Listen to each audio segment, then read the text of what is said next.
a bead is released from rest at point P. This is the point P, and the bead is at rest at this point. And this is at height h above the ground. And the wire is forming a loop, and the bead is, when bead is at point Q, it goes this way and comes at point Q.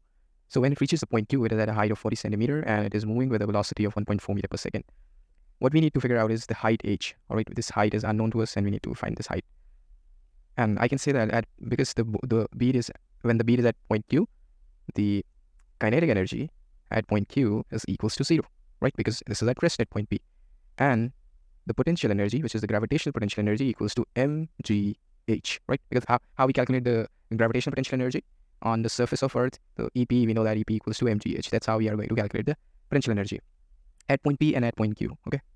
So let's figure out what is the total energy, right? Because the total energy is always equals to the sum of potential energy plus the sum of kinetic energy and sum of the potential energy, right? Gravitational potential energy.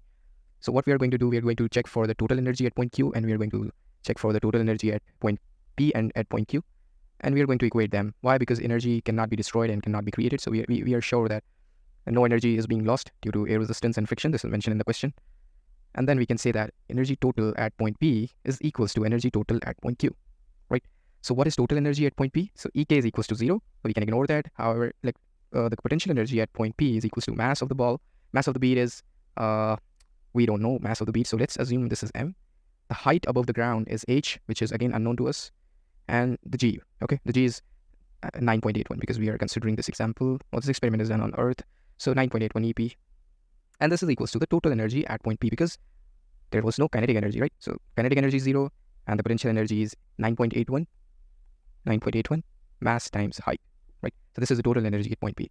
Similarly, let's calculate the total energy at point Q, right? So total energy at point Q will be equals to the kinetic energy of the bead, which is half, into mass into velocity, which is 1.4 whole square, right?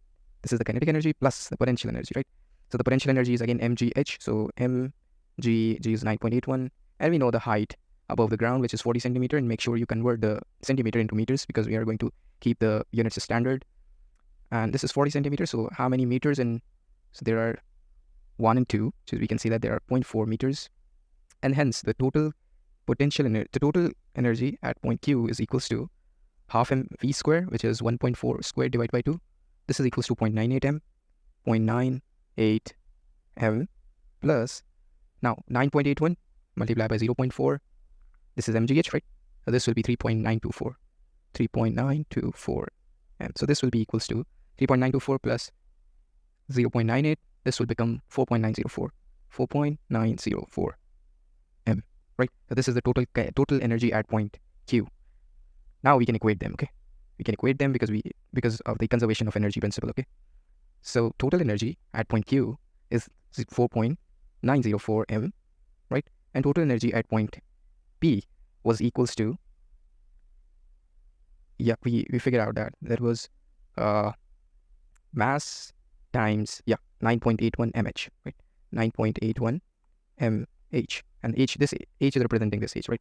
So we can cancel the m's, and hence we can calculate the h by dividing 4.904 divided by 9.81, right? And this will give us the value of 4.904 divided by 9.81.